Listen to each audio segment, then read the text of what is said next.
नमस्कार साथियों, heat treatment of steel part 3 के इस प्रोग्राम में मैं जगदीश चौबे आप सबका अपने चैनल जगदीश चौबे पर स्वागत करता हूं। इससे पहले मैंने पार्ट 1 और पार्ट 2 अपलोड किया हुआ है। पार्ट 1 में मैंने आपको बताया था कि हीट ट्रीटमेंट ऑफ स्टील ये क्या है, क्यों करते हैं, इसके क्या एडवांटेजेस हैं, ये सारी चीज़ें मैंने आपको बताई थी। पार्ट 2 में मैंने आयरन कार्बाइड डायग्राम के बारे में आपको बताया था कि ये डायग्राम क्या होता है, इससे हमें क्या क्या इन्फॉर्मेशन मिलती है। जैसे कि अलग अलग फेजेस बनते हैं, liquid phase, delta phase, austenite phase, ferrite, pearlite, cementite, ये सारे फेजेस हैं जो कि स्टील के लिए मैं बात कर रहा हूँ। अभी मैं कास्ट आयरन की बात नहीं कर रहा। इसके अलावा मैंने आपको ये दिखाया था कि क्या क्या मेजर रिएक्शंस हैं, जैसे यूटेक्टॉइड रिएक्शन, यूटेक्टिक रिएक्शन और पेरिटेक्टिक रिएक्शन। ये सारी चीज़ें मैंने बताई थी जो कि स्टील से संबंधित थी। यदि आपने पार्ट 1 और पार्ट 2 नहीं देखा है तो इसे अवश्य देख लीजिए। पार्ट 3 के इस प्रोग्राम के डिस्क्रिप्शन में मैंने उनका लिंक दिया हुआ है, आप चाहे तो उस लिंक को दबाकर पार्ट 1 और पार्ट 2 देख सकते हैं।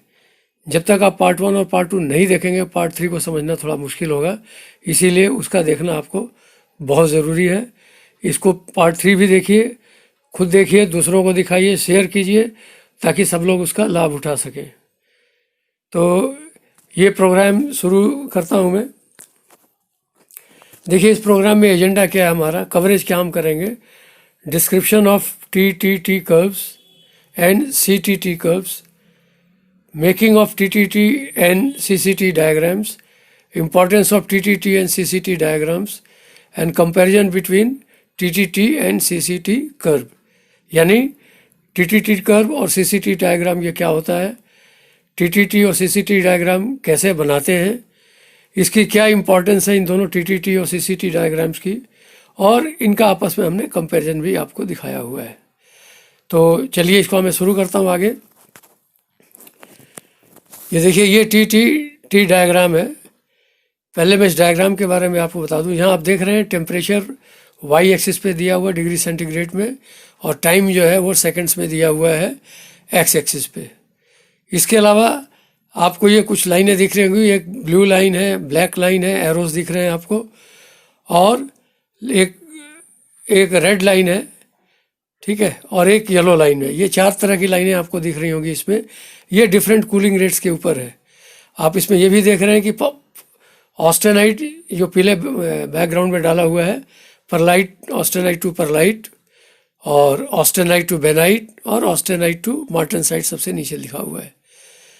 तो इसमें आपकी 2 लाइनें दिख रही होंगी। आप देखिए, एक है लिखा हुआ है ट्रांसफॉर्मेशन एंड्स, जो ऊपर पे है, और नीचे लिखा हुआ है ट्रांसफॉर्मेशन बिगिंस।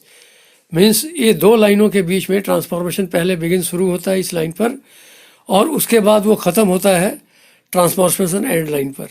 ये जो बीच की जो डॉटेड लाइन दिखाई गई है, ये एक्चुअली यहाँ पे 50% ट्रांसफॉर्मेशन होता है, पूरा प्रोडक्ट नहीं बनता है।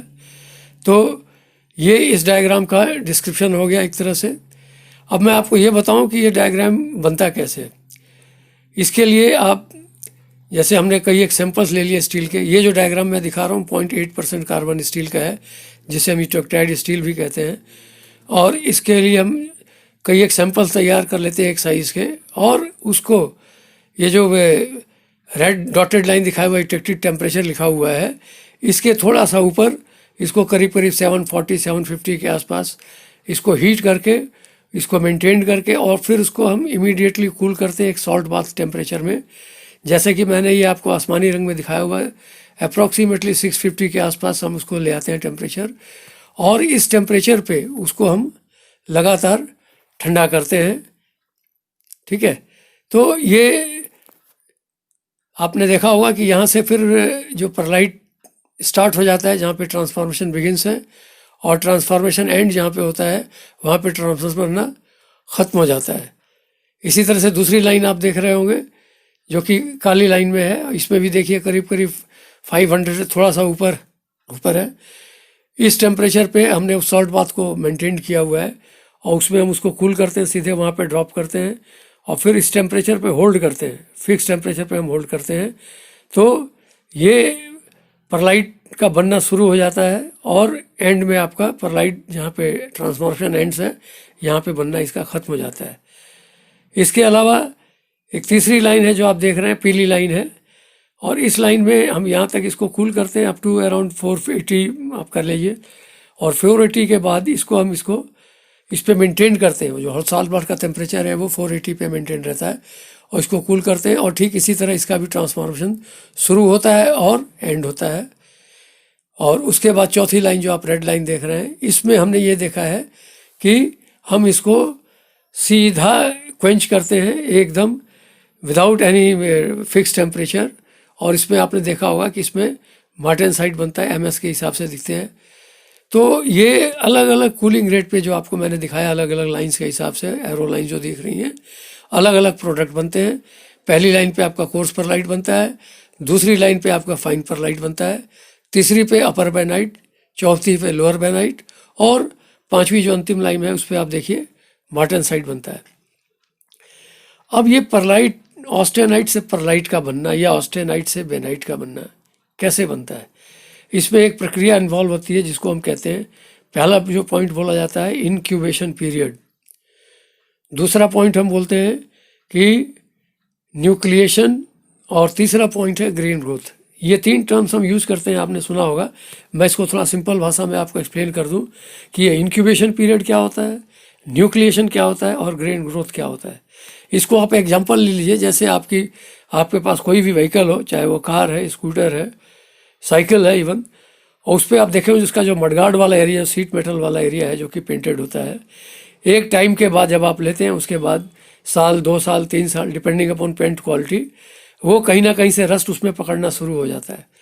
तो वो जो स्टार्टिंग पॉइंट है रस्ट का, वहाँ पे उसको हम कहते हैं कि न्यूक्लियाई है। छोटा सा एक एरिया बनेगा जिसको कि हम न्यूक्लियाई कह सकते हैं। और ये जो टाइम पीरियड है, जो आपने साइकिल खरीदी है उसके 2 साल बाद, तो ये जो टाइम पीरियड है 2 साल का, इसको हम कहते हैं इंक्यूबेशन पीरियड। जब तक न्यूक्लियस बनता नहीं है, जब तक वो रस्ट का फॉर्मेशन स्पॉट बनता नहीं है, उस तब तक के टाइम को हम कहते हैं कि न्यूक्लिएशन, इसमें जो है इसका इंक्यूबेशन टाइम इतना है। उसके बाद यहाँ से रस्ट बनना शुरू हो जाता है, और फिर आप देखते होंगे अलग अलग यहाँ पे रस्ट बनता है, और फिर ये बढ़ता जाता है, इसकी ग्रोथ होती जाती है, ठीक है। और करते करते ये करीब करीब सारा सीट मेटल आपका खा जाता है, और एक तरह से उसका नुकसान हो जाता है। ठीक इसी तरह से यहाँ भी यही चीज़ है। आप यहाँ पे आप कूल करते हैं, इंक्यूबेशन पीरियड के हिसाब से परलाइट का पहले हल्का सा ग्रेन बनना शुरू होगा, और वो ग्रेन परलाइट यदि आप देखिए तो क्या है, फेराइट और सीमेंटाइट का, तो इसमें पहले सीमेंटाइट बनता है, उसके बाद परलाइट बनता है। उस तरह से अल्ट्रालेट लैमले बनते हैं। ये मैंने उसके दाएं साइड में जो अपर मोस्ट पिक्चर है उसमें मैंने दिखा रखा है। और यहाँ से बनना शुरू होगा, जहाँ से परलाइट का बनना शुरू होता है बिगिंस, और ट्रांसफॉर्मेशन ख़त्म हो जाता है, जो दूसरा पॉइंट है आपका। तो इसी तरह से nucleation, incubation, nucleation and grain growth, ये फिनोमिना आपका परलाइट और बेनाइट के लिए होता है, जैसे कि आपको 3-4 लाइन दिखाया। लेकिन ये फिनोमिना इसमें नहीं होता जिसमें मार्टेनसाइट बनता है, क्योंकि इसमें न तो कोई ग्रेन ग्रोथ है, न कोई फिक्स टेम्परेचर है, ये डायरेक्ट हम कूल करते हैं और ये सीधा ही मार्टेनसाइट बन जाता है। तो इस तरह से जो ये अलग अलग फेजेस बनते हैं, उसका ये प्रोग्राम है। इसमें जो है जो भी परलाइट या बेनाइट बनता है, ये डिफ्यूजन प्रोसेस है। ये जो ग्रेन ग्रोथ होता है, ठीक है, जैसे मैंने साइकिल का आपको एग्जांपल दिया या आपकी कार का एग्जांपल दिया, ठीक उसी तरह से कैसे कैसे ग्रेन ग्रोथ होता है, ये बेसिकली एक डिफ्यूजन साइकिल है, जिसमें कार्बन धीरे धीरे पेनिट्रेट करता है और करते करते पूरे ग्रेन को कवर कर लेता है।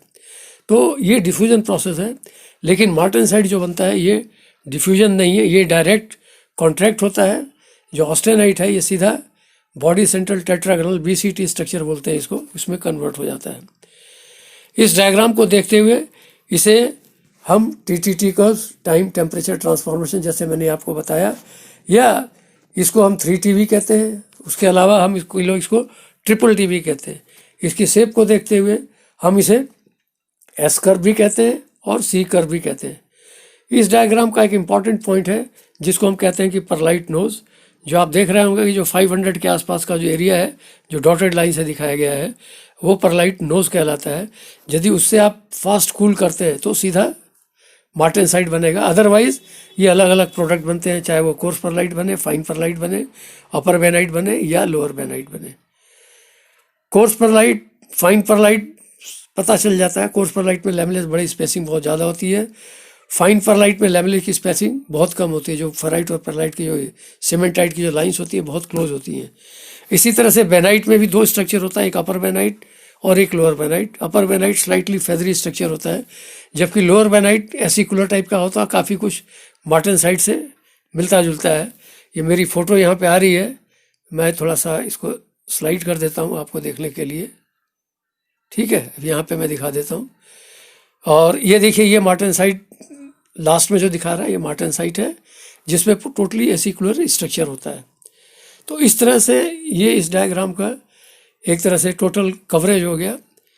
अब यदि मैं बात करूं कि इससे फ़ायदा क्या है, इससे फ़ायदा हीट ट्रीटर को ये होता है कि हीट ट्रीटर जब भी हीट ट्रीट करना चाहता है तो उसे ये पता चल जाता है, यदि उसको मान लीजिए उसको फाइनल प्रोडक्ट में कोर्स परलाइट चाहिए या फाइन परलाइट चाहिए, तो उसे ये पता चल जाता है कि किस टेम्परेचर पे लाऊं मैं और कितनी देर तक उसको होल्ड करूं ताकि पूरा परलाइट बन जाए।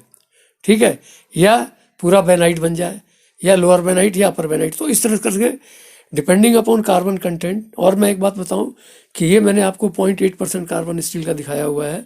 अलग अलग कंपोजिशन के हिसाब से ये टी कर्व भी अलग अलग तरीके के बनते हैं, उनके अलग अलग शेप होते हैं। इसीलिए आप ये मत सोचिए कि हर एक में यही केस होता है। Depending upon alloy content, alloy में कुछ होगा, प्लेन कार्बन स्टील में कुछ होगा। इसके लिए एक एएसएम की हैंडबुक है जिसमें सारे डायग्राम्स दिए हुए हैं। ठीक है, तो मैं अभी सिर्फ 0.8% की टेक्टाइल स्टील की बात कर रहा हूँ, जिसमें कि आप ये देखिए लेफ्ट साइड में जो पिक्चर दिखा रहे हैं, जो थोड़ी सी कलर्ड पिक्चर है, इसमें मैंने आपको पहले भी आपको पार्ट 2 में बताया था कि ऑस्टेनाइट का फेज है और 0.8 पे पूरा आपका 100% परलाइट बनता है। तो ये उस पर्टिकुलरली 0.8% कार्बन स्टील का डायग्राम है। और इससे और इन्फॉर्मेशन ये मिलती है कि यदि हमें कोई चीज़ बनाना हो, कोई भी प्रोडक्ट हमें फाइनल में चाहिए, तो हमें उस पर्टिकुलर टाइम पर कितना, उस पर्टिकुलर टेम्परेचर पे कितना टाइम लगेगा। इसीलिए चूंकि एक फिक्स टेम्परेचर पे होता है ट्रांसफॉर्मेशन, तो हम इसे आइसोथर्मल ट्रांसफॉर्मेशन भी कहते हैं, क्योंकि एक फिक्स टेम्परेचर पे ट्रांसफॉर्मेशन होता है। तो ये रही टीटीटी ग्राफ के बारे में। अब मैं टीटीटी डायग्राम का एक और देख लीजिए। ये मैंने दिखाया हुआ ऑस्टेनाइट है लेफ्ट साइड में, और राइट साइड में जो आपके प्रोडक्ट जो पिक्चर देख रहे हैं आप, ये परलाइट है और ये बेनाइट है, इस तरह करके। और नीचे में जो बीच में दिख रहा है आपका, ये आपका एक मार्टेनसाइट है। ये जस्ट आपकी नॉलेज के लिए थोड़ा सा क्लियर है पिक्चर, इसीलिए मैं आपको ये दिखा रहा हूँ। इसके बाद मैंने आपको बताया था कि सीसीटी कर्व्स या सीसीटी डायग्राम ये क्या होता है। ये देखिए, इसमें भी आप देख रहे होंगे कि वाई एक्सिस पे टेम्परेचर है, एक्स एक्सिस पे आपका टाइम है, और ये कुछ एक लाइनें दिख रही हैं। इसमें आप देख रहे होंगे जी टीटीटी कर्व है, ये भी दिखाया हुआ है। और उसके साथ साथ आपने देखा होगा रेड लाइन में कुछ कर्व दिखाई गई हैं। ये बेसिकली जिस तरह से हम टीटीटी डायग्राम बनाते हैं उसी तरह से सीसीटी डायग्राम भी बनाते हैं। फ़र्क सिर्फ ये है कि उसमें हम एक ख़ास टेम्परेचर पे होल्ड करते हैं और फिर उसको हम कूल करते हैं, जबकि इसमें हम उस पर होल्ड नहीं करते, लगातार कूल करते हैं। तो ये एक फ़र्क है जो कि आपको समझना होगा। इसमें आप देखिए अलग अलग 3-4 तरह की डॉटेड लाइन दिखाई गई हैं और उसके अलग अलग कूलिंग रेट हैं। ठीक है, तो हर कूलिंग रेट के हिसाब से जो जो प्रोडक्ट बनता है वो फाइनल दिखाया गया है। तो इसमें और टीटीटी कर्व में यही है कि आप इसको होल्ड नहीं करते हैं, आप इसको लगातार। इस डायग्राम की एक विशेषता ये भी है कि टीटीटी कर्व्स के मुकाबले आप देख रहे हैं जो परलाइट का नोज है वो थोड़ा नीचे बनता है और ये थोड़ा सा हट के बनता है। आप देखिए राइट साइड में थोड़ा सा शिफ्ट हुआ है, और इसकी जो ट्रांसफॉर्मेशन, जो बिगनिंग और एंड वाला ट्रांसफॉर्मेशन टेम्परेचर है, ये भी टीटीटी के मुकाबले थोड़ा सा नीचे होता है। ये आप देख रहे होंगे जो रेड लाइन है वो सॉलिड लाइन के थोड़ा सा नीचे है। तो ये थोड़ा सा डिफरेंस है बिकॉज ऑफ डिफ्यूजन, जो उनकी प्रक्रिया है, जो कूलिंग का जो प्रैक्टिस है उसमें, और टीटी में कूलिंग में जो कूलिंग प्रैक्टिस होती है आइसोथर्मल ट्रांसफॉर्मेशन, उसमें डिफरेंस होता है। इसी वजह से ये चीज़ें आती हैं। ठीक है, अब इसके बारे में आपको इससे क्या इन्फॉर्मेशन मिलती है? इससे ये इन्फॉर्मेशन मिलती है ठीक उसी तरह की यदि हम किसी भी वस्तु को लगातार कूल करते हैं और एक पर्टिकुलर रेट से कूल करते हैं तो हमें एंड प्रोडक्ट क्या मिलेगा, जैसे इसमें भी दिखा रखा है। यदि आप देखिए एक्सट्रीम लेफ्ट साइड में तो मार्टेनसाइट बनता है, उसके बाद चूंकि ये थोड़ा सा परलाइट ने उसको टच किया होता है तो परलाइट प्लस मार्टेनसाइट बनता है, और इसके बाद ये अलग अलग फेजेस बनते हैं। यहाँ पे आप देखिए टेम्परेचर, ये आपका ट्रांसफॉर्मेशन प्रोडक्ट दिखा रहा है।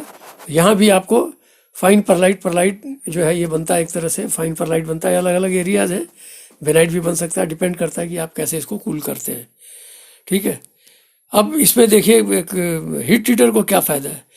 हीट ट्रीटर को ये फ़ायदा है कि यदि ये उसको कोई चीज़ दी जाती है करने के लिए हीट ट्रीटमेंट, से पता है कि उसका कार्बन कंटेंट क्या है, तो बजाय कि उसको एक फिक्स टेम्परेचर पे होल्ड करके और फिर उसको वो कूल करता है, वो यदि उसको लगातार कूल करेगा तो उसको क्या रिजल्ट मिलेगा, और उसके कूल करने के लिए किस तरह की कूलिंग करेगा, एयर कूलिंग करेगा, फर्नेस कूल करेगा या वाटर क्वेंच करेगा, जो उसको प्रोडक्ट चाहिए उसके हिसाब से उसको मिलता है।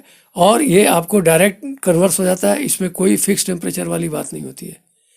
इसकी वजह से होता है क्या है कि इसमें थोड़ा सा टाइम कम लगता है एज़ कम्पेयर टू, और ज़्यादातर इंडस्ट्रीज़ में इसी को हम यूज़ करते हैं। लोग बहुत कम टीटीटी डायग्राम आइसोथर्मल को यूज़ करते हैं।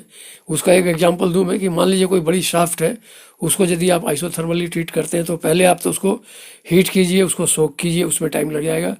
उसके बाद एक पर्टिकुलर टेम्परेचर पे आप होल्ड कीजिए, और ट्रांसफॉर्मेशन बनने और बिगड़ने फिनिश होने में बहुत टाइम लग जाएगा, तो बहुत टाइम टेकिंग प्रोसेस आएगा। इस वजह से इसमें बहुत टाइम लगता है। कंपैरेटिवली यदि आप उसी को आप कंटिन्यूस प्रोसेस से कीजिए तो जो होल्डिंग टाइम है उतना तो लगेगा ही। उसके बाद जब आप डायरेक्ट कूल करते हैं, चूँकि ये फिक्स टेम्परेचर नहीं है, वो सीधे उस टेम्परेचर से सीधे कूल होता जाता है, और फिक्स टेम्परेचर पे कूल ना होकर सीधा नीचे कूल हो जाता है, तो टाइम बहुत कम लगता है उसके मुकाबले, आइसोथर्मल ट्रांसफॉर्मेशन के मुकाबले। तो ये एक फ़र्क है।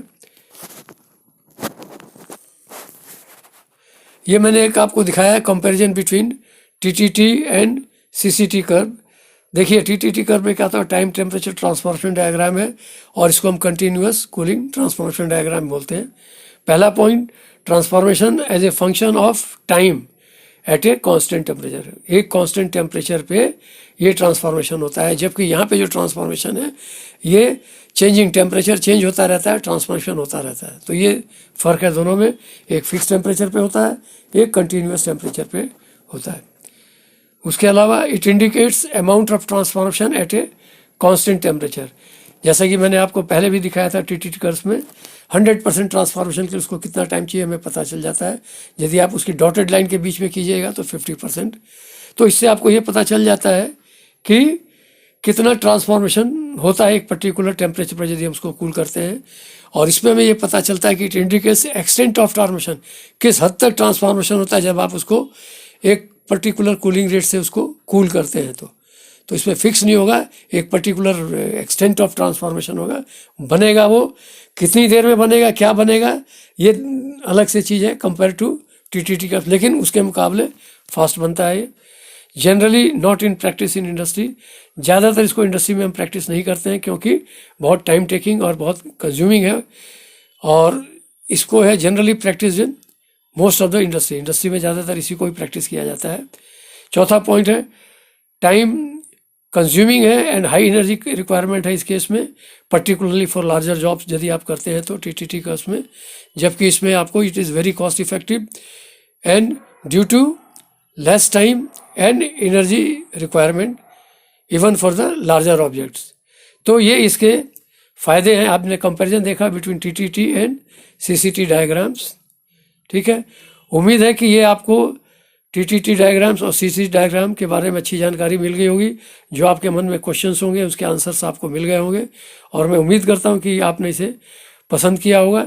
इन केस यदि आपको अच्छा लगता है तो आप इसको शेयर कीजिए, लोगों में डिस्ट्रीब्यूट कीजिए, और ताकि वो भी इसको समझें। इसका समझना बहुत ज़रूरी है क्योंकि अगेन आने वाले जो स्लाइड्स हैं, जो कि मैं पार्ट 4 में जब मैं आपको हीट ट्रीटमेंट प्रोसेस के बारे में बताऊँगा, तो इनका बहुत ज़्यादा यूज़ है।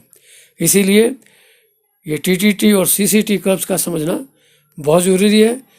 तो आप मेरे पार्ट 4 का इंतज़ार कीजिए। इसमें मैं आपको एनीलिंग और नॉर्मलाइजिंग प्रोसेस के बारे में बताऊंगा कि एनीलिंग क्या होती है, नॉर्मलाइजिंग क्या होती है।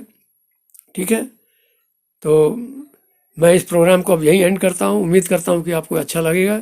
अच्छा लगे तो आप इसको, नए हैं तो आप इसको सब्सक्राइब कीजिए, और यदि आप बार बार देख रहे हैं तो इसको देखिए, एंड तक देखिए, तब आपको समझ में आएगा। और अपने कमेंट ज़रूर भेजिए यदि आप इसमें कुछ सुझाव चाहते हैं।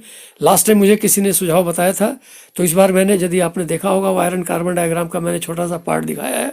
उसमें AC3 और AC1 और AC2 को सारा दिखाया हुआ है मैंने।